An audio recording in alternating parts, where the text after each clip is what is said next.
Hey y'all, welcome to Girl Meets Screen. My name's Norma, your host of whatever. Yes, I'm here looking crusty, musty, dusty. I originally recorded episode 13. As I was editing it, it was recorded at like 4 in the morning or something. As I was editing it, I was falling asleep throughout, which that could be cut out, no biggie. But it was so low energy, I was like whispering through half of it, and I was like, this cannot go up. So it was the weddings. It was long. It was boring. I'm gonna like TLDR this really, really fast so we can get to the reunion. First wedding that came up was Sarah and Ben. Sarah said no. She claimed basically everything she already knew in the pods, which I feel like we all share the sentiment of like, cannot stand when they do that. Like, I know Netflix loves the idea of like, no at the altar, but like, it's silly to me because it's like, if it was something that happened in the pods, you should have ended that shit in the pods. Like, it just doesn't make any sense. It doesn't. But I'm pretty sure it's because they were like required to get to the altar. But yeah, so they say no. Ben kind of asks like if they can date again. And then she's like, oh, we'll see. And then we'll talk about more of that little we'll see moment she had in the reunion. But moving right along to, I believe Monica and Joey were next. It was clownery on Joey's end. The shirts were ugly as heck, him and his groomsmen. He rolled up on a skateboard. One cute thing was he had like an empty chair for his sister who passed next to his family. That made his mom cry. Monica and her family kind of spent that time talking through what she was feeling, what she was thinking. Her sister being like, you know, I've gotten to know him and I like him, but I still don't think y'all should get married. Essentially is what her sister's getting at. She has a bridesmaid who's very supportive and she's like, I think he's great. I think you know what you're doing. You got this, which we all love a supportive queen. But they go up there and she says no. Joey thinks that it's because of her sister. And then what else does he say? He mentions the affection thing, the like physical affection thing. But he's oblivious to the fact that it's like you weren't showing signs of you wanting to be in a marriage with this person. And she says, had he been acting different, the answer would have been different. So it's clear she just didn't feel it from him. We continue to Virginia and Devin. We are convinced that she's going to say yes at this point. I was 50-50 before this episode, but I'm watching her get ready and I'm like, oh my God, yeah, she's going to say yes. It's great. Woo-dee-woo-dee-woo. They get up there and she says, no, I'm not ready. His family's flipping shit. His sister is like, what's wrong with these women? Like, why would these women? And that's a bad sign. That's a bad sign because if multiple people have done things like this to Devin, if you know what I mean, Devin's the problem. But we move. And then his mom, like how she went on this show for marriage, but she's not ready. And it's like, ma'am, she means she ain't ready to do that with your son. And she was probably also trying to save space. She mentions trying to protect him. We later see her friend post that she was paying for everything throughout that process up until the wedding day. She mentions a check, his mom telling her about a check that was given to him for them that he never mentioned. And so she saw that as a, you know, sign to not trust him and as a sign that they shouldn't get married, which I would too. That's freaking weird. More on that in the reunion. And last but not least is Taylor and Daniel. They're super cute. Wedding was really beautiful. Their vows were really beautiful. I love it. You know, there are typical, we call it boring. It's not necessarily boring. There's got to be a better word for it. But, you know, the couple that you just knew were going to end up together was going to be great. I'm really happy that Taylor was able to get past that whole social media thing. That had me worried too. But you can tell, like, and more on it in the reunion. But, like, they make sense. So let's jump into the reunion now. Basically, this reunion confirmed to us that this season was a waste of our time. And they was playing in our faces. Everybody was lying. Everybody low-key needs serious reevaluation. Like, listen, I'm going to preface with I am a girls, but I am not a girls who supports girls' rights and wrongs, okay? I'm going to call you out on your bullshit. I'm not your yes man. Sorry for ya. So if that's what you're here for, you're not going to get it. This reunion proved to us that not only was it boring and we were wasting our time, but none of it would be true and we were wasting our time. The reunion kicks off with Taylor and Daniel. We get to see, like, you know, their Christmas and their memories in the past year. We also find out, which honestly, like, that is rough for your first year of marriage, but how they handled it and how together they were is amazing. Daniel's mom was diagnosed with a form of leukemia. At the time of that filming, she was cancer free and going in for her transplant or something like that. They talked about the whole invisible string theory situation because Taylor's brother works in admin at the hospital she was getting her treatment, which meant that his dad, sorry, was able to stay with her brother during mom's treatments to be there. And that's amazing. Like, I think that's incredible. And to see your families like come together so beautifully. We saw that in their parents, the way they came together, and the way that his parents was able to kind of like turn her mom's heart in a way towards, you know, being in support of this. So it's beautiful to see how they're taking care of each other, how the families are coming together. I just love that for them. And so for that, I won't fully hate on this season. But outside of that, in the bin, as Nicole Davies would say. But anyways, moving right along, I believe Virginia and Devin come next. And what a SHIT show. Okay. So Virginia, of course, says, hey, you know what? It really was about our differences in political views, or like views of rights. Virginia states that, you know, she's pro-choice, pro-women, all of that. Like, she does not agree with his views. She does say, like, I can't speak for him and his views, but I can speak for mine, and says that. Then she proceeds to say how he had a letter from an ex-girlfriend on his nightstand the day before their wedding, like hotels that they were in for the wedding. He claims that she's one of his best friends now, that he doesn't really think of her as like a woman I dated, yada, yada. Virginia has met her. And so I love Vanessa, because Vanessa's like, did she know that she was your girlfriend when she met her? An ex-girlfriend when she met her? No. Virginia's like, I did not. And it's like, dude, logically, like, come on. And when men try to gaslight like that, it's like, don't do me. Because if there was nothing there, then you would say that. Not to say that he was cheating, but it's like, clearly you know there is an issue with this because you're omitting pieces of information. So don't play like we don't. So there was that. So she was like, there was a little distrust there. And then she elaborates a little on the check. She ran into the mom at a basketball game, his mom, where she was told that her boss gave them a $1,000 check. So that's the check that she mentioned at the weddings that he kept. And he claims he was holding on to it until after they got married. No, that doesn't make sense. And then when you combine that with how he struggled with that prenup, like, it's clear what was going on there. It's clear what was going on there. No, just no. So as we were at the weddings, we're happy Virginia said no. She did have me going, though, with the way she was acting throughout the season. But she made the right choice. She's an intelligent woman. Also, one of her friends was posting essentially saying that she was paying for everything while they were going through this process up until the wedding day. So that is dumb. Just like, I try to figure out the frame of mind of someone, because what would make you think that that would look good? And then it's like, was Virginia just acting happy? Because why did this man think that was okay? Or that she was going to say yes at the wedding day to that, sir?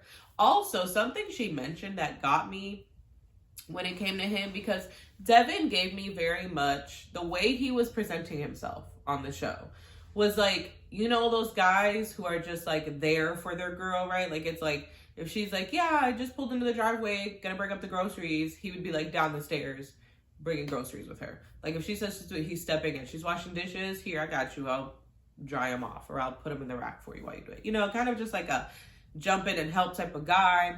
I don't know why he gave me that energy. That was proven to be completely false, because she mentions how she had gotten him this elaborate birthday gift with gift cards to all his favorite places, like all this stuff.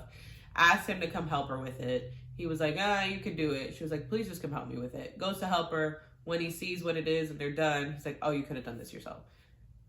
First of all, why even say that? You already helped. Like, just zip it. Like, why dig yourself a further hole when you already were like, oh, no, I ain't trying to help you type shit. Just dumb. Just dumb. So it was disappointing. And again, this is what I'm talking about, where this season played with us.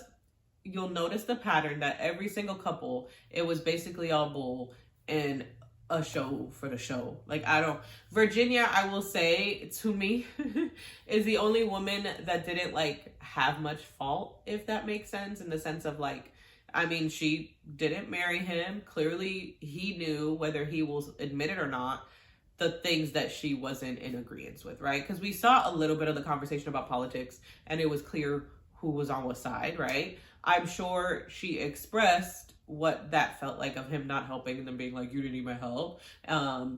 Like things like that. So it's clear that she was somewhat vocal in that.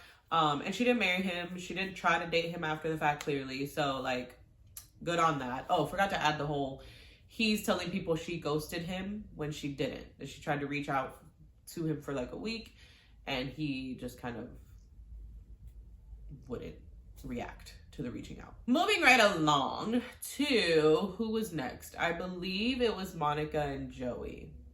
Or maybe it was Sarah and Ben. It doesn't matter because all these people ain't shit. Okay, let's go with Monica and Joey. Basically, Monica is like, watching that back was so hard because I wanted to grab her and just be like, that man does not like you.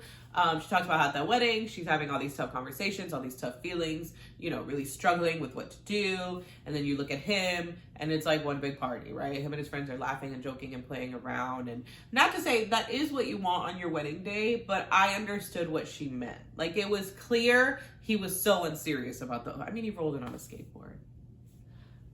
You know, there's quirky, then there's like time and place, right? I don't know. Yeah, that would work if it was like a, you know, equally quirky couple. I don't know. It's just what I'm seeing, okay? Skateboarding aside, it was very much giving unserious. Especially them damn Hawaiian shirts. He knew he was gonna say no, and so he was like, let's just make this as Joey as we can or whatever, you know? And so, yeah, she's just like, clearly he didn't like me. Like, and she does admit she didn't say I love you to him, but it's clear that her holding back was due to him and what he was doing. He tries to blame her sister, which I would have bought and believed. I would have been like, yeah, I could, like, because we've seen TikToks and stuff of him and his sister, so it's clear that he's very close to his sister. So I would have bought that. I would have bought, like, she said she's really close to them, but this isn't giving close, at least not the closeness that I'm used to.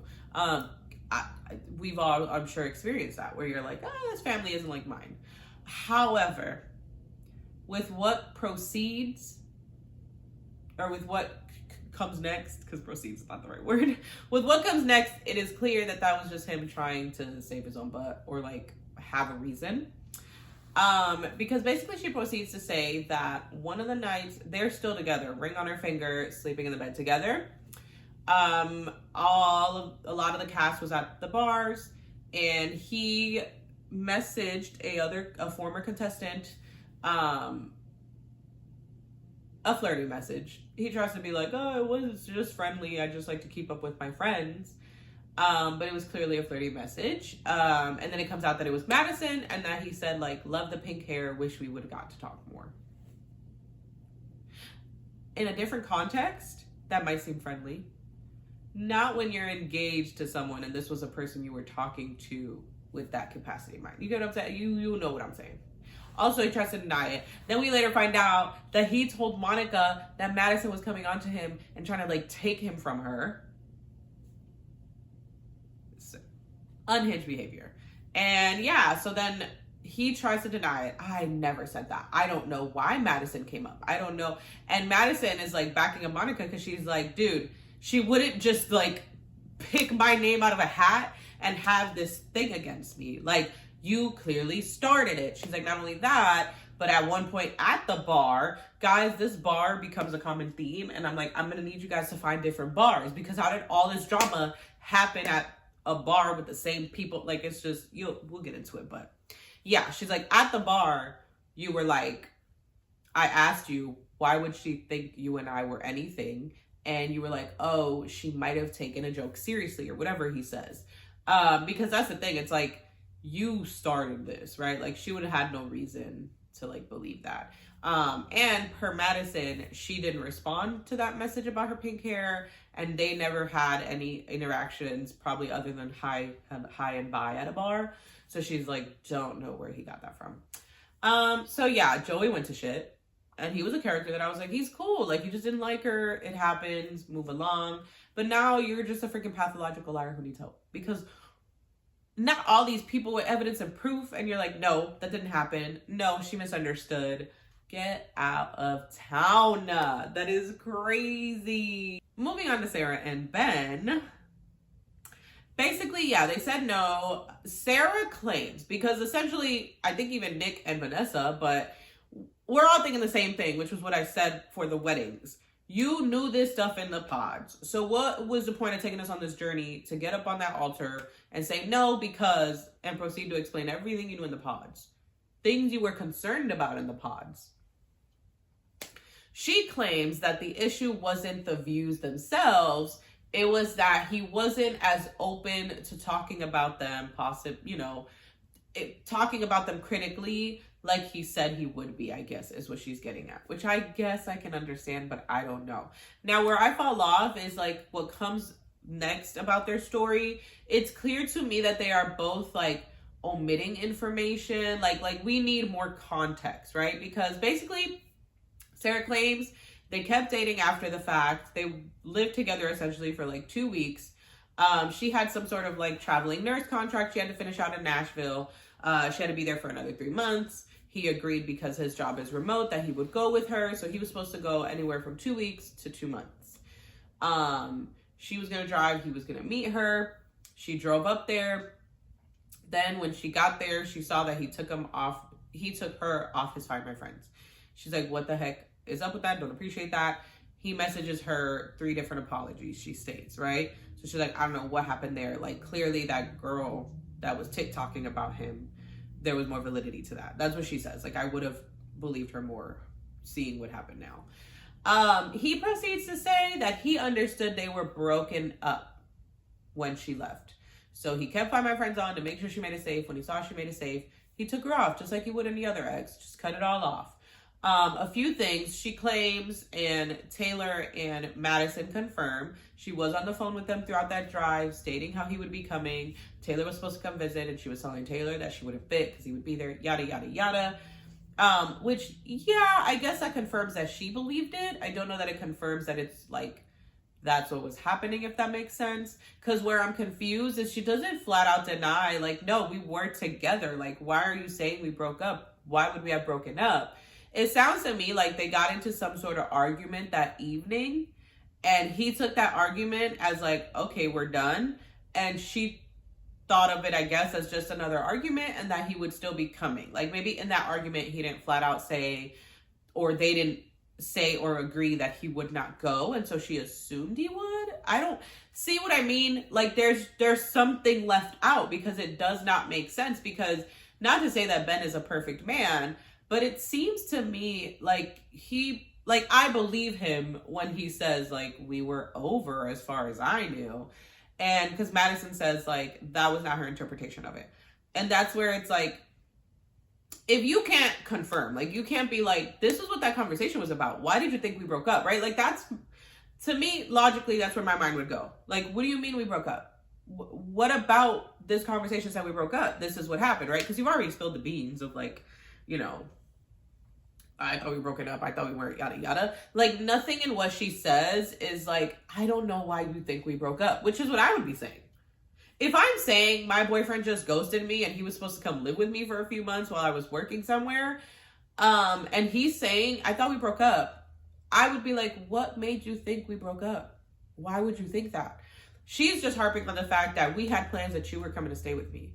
And it's like, okay, babes, but if you did break up, I don't know that that would be happening anymore. Like, what do you mean? Not to mention, if you're stating that those are the reasons y'all did not get married, why are you continuing with him? Not to mention, he said he wanted to continue, and it was clear at the wedding that she was like, no. So it's not gonna be like she got lonely and went back. I don't know. That's just me though. Because she didn't seem like she wanted that. I want to backtrack to Monica really fast because I forgot to talk about, because I said I was going to say like how I'm like, oh, just everybody hearing shit. With Monica. And this is why I made that I'm a girl's girl statement, because my thing is, she clearly is trying to chastise Joey in some sort of way, right? In the reunion, trying to be like, he was playing on my emotions, yada, yada. Because she talks about them continuing to date after the fact. but they were in limbo. Like they weren't dating, but they were acting like they were dating. They weren't in a relationship, but they were acting like they were. Ladies, any of my ladies listening who are single, that don't mean nothing. It's just like the friends with benefit conversation, where after a while, one partner catches feelings and is trying to be like, like this is serious, after it's already been established that it is not. That's what I'm referring to. Like, if you established a friends with benefits conversation, then it don't matter what you thought their actions meant. Unless that person has out of their mouth said, now I want to take you serious, don't be catching feelings. Same thing with Monica. She's trying to chastise him and be like, he did it and he didn't. Baby, you were in limbo. You yourself just said you were in limbo. So if you chose to think that that was turning into something, that is not on him. We don't get to be like, how dare he will be. Is it? Could we talk about how it is morally kind of shitty? Yeah. Just like in the friends with benefits situation. It is shitty to not be cognizant of someone's emotions and thinking, I might confuse them. And erring on the side of caution. Do people have to? No. Morally, if you want to be a good person, I would. You feel me? But yeah, so with her, that's where I'm kind of like, I don't know, babes. Like, you chose to put up with that. You keep saying how you're watching it back and you're like, he didn't like me. And how we saw in real time in the weddings and in the wedding, you being like, his emotions just were not matching mine. So all of that in mind, why would you continue the relationship? I'm just saying, sometimes we have to have accountability within as well as for others. You know what I mean? Like, so for her to be like, we were in limbo and he was tricking me. No, babes, you had all the signs. You had him at the wedding when you said no. So anywho, back to, okay, so lastly, let's jump into the Madison, Alex, Meg, Mason square situation that's happening, okay? We talked to Mason and Meg because, as we saw, they were possibly dating, some happening there. And she lets Mason explain, and he's basically like, we're best friends. We tried to date twice, didn't work, but we are best friends. Like, I'm so happy I met her, yada, yada. Which is, questionable, but whatever. And yeah, so they're cool. Madison gets brought up into the mix. And she continues with the whole, like, I was just hurt by how you reacted, whoop-de-woo.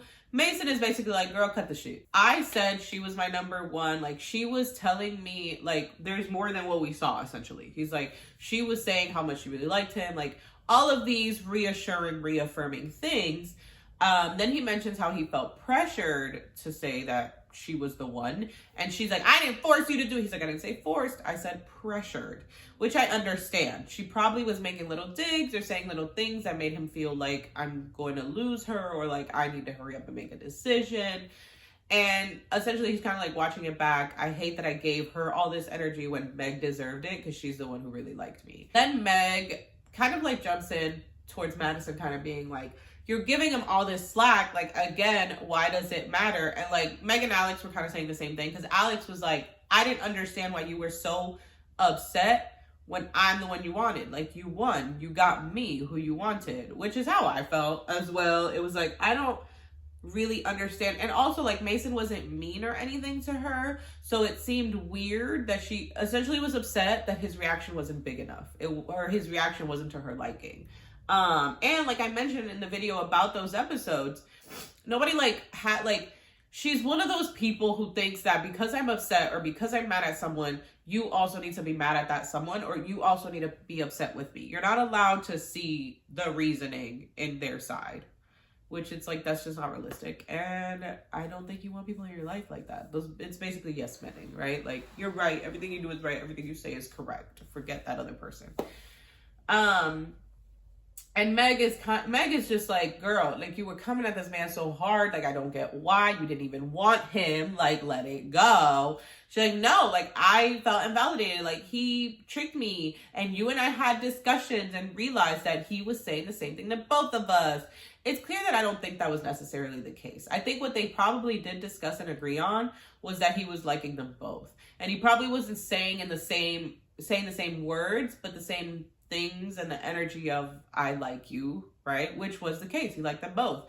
But what's interesting to me is that when she talks about it in her capacity between Alex and Mason, that's normal. That's what this process was about. Like, that's what I was supposed to do. I don't see anything wrong with that.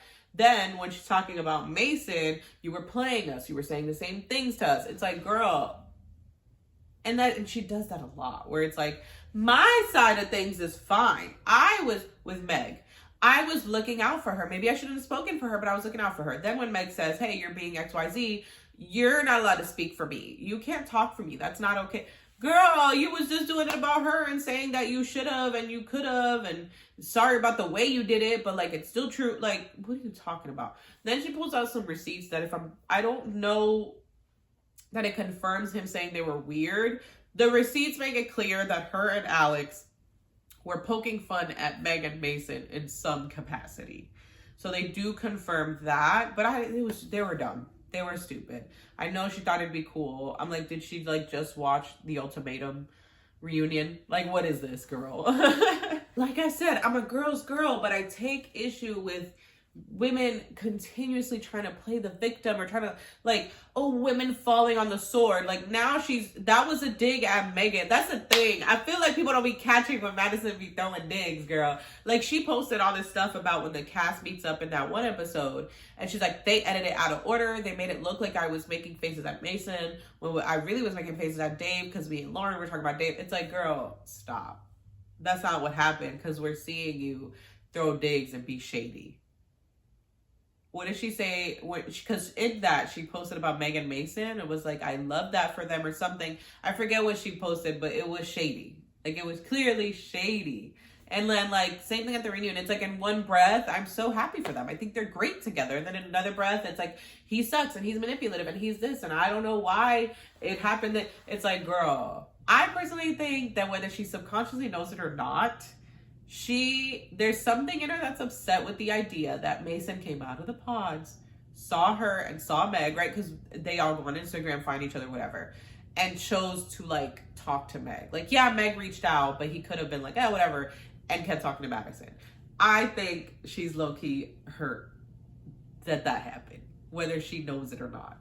And I think that's where a little bit of the bitterness comes from, and her holding on to that. But I don't know. She contradicts herself a lot, trying to be like, I don't know. I don't like people like her. I'm just going to be real with you. Yeah. And I mean, Mason and Meg something still seems off. Like, I'm still like, because this whole like best friends thing and Mason being like, we're cool, like whatever. I don't know. I wonder who didn't like who or like why it happened that way, right? Like, I got questions, but so they're okay too, I guess. We can check them off. Alex, we've heard the allegations.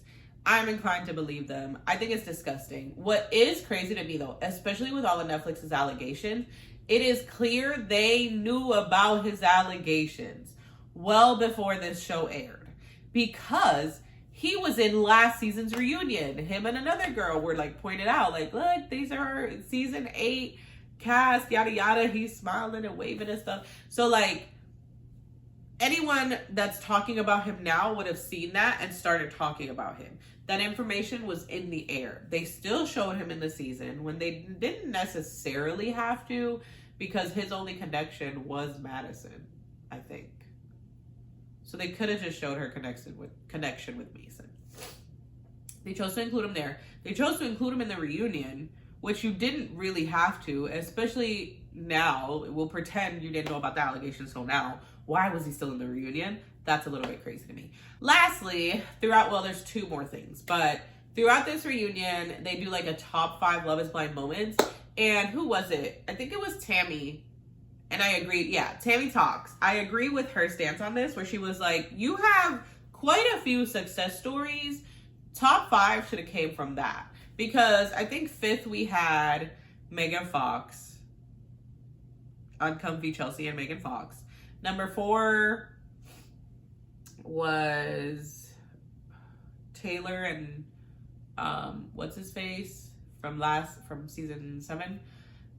Just like stupid scenes. Number 1 was Jessica and the EpiPen thing. Number 2 was Lauren and Cameron, which they should have been number 1. That's where I'm like, I agree with Tammy. If this show is about finding love, shouldn't your top 5 be about the couples who found love? It could be quirky things. Like, how about freaking Tiffany falling asleep on Brett? That would have been the perfect thing to insert them as a couple. Who else? Lydia and Milton, like so many success stories that people love that you could have put in that top 5. So, you know, and a lot of the top 5s were lame. So yeah, it would have been better if they would have done the couples. And then last, which is literally my favorite thing of this whole thing, and they're not even in this season, is that Adi and Ollie are engaged. I know we all saw the little like dating rumor suspicions because they were on Perfect Match. I'm so hyped to see this Perfect Match season for them because I'm really interested to see if it's like, oh, they spend like the whole season together and they get sent on dates, but they always end up choosing each other, or like what that's gonna look like. Is it gonna be messy? Like, is one of them gonna have chosen someone else and then later on they end up together, or do they choose other people and end up dating after the show unrelated? Because something that could also be is neither of them were really in there like that, you know, like they get put in and then pushed out really quick because all the other people choose each other and don't choose them. I'm very, very curious to see their storylines on this season of Perfect Match. But that is all that I can think of that happened in this reunion. No, I did not take notes. Honestly, this whole season, I think I only took notes on the first set of episodes I did because it was so boring. The wedding episodes were ridiculously long. Insanity. But anywho, hope you enjoyed. Like this video if you did. Comment down below. I would love to hear your thoughts. Do you also believe this was a waste of time? Let me know. Subscribe for more content like this, and I will catch you in the next one.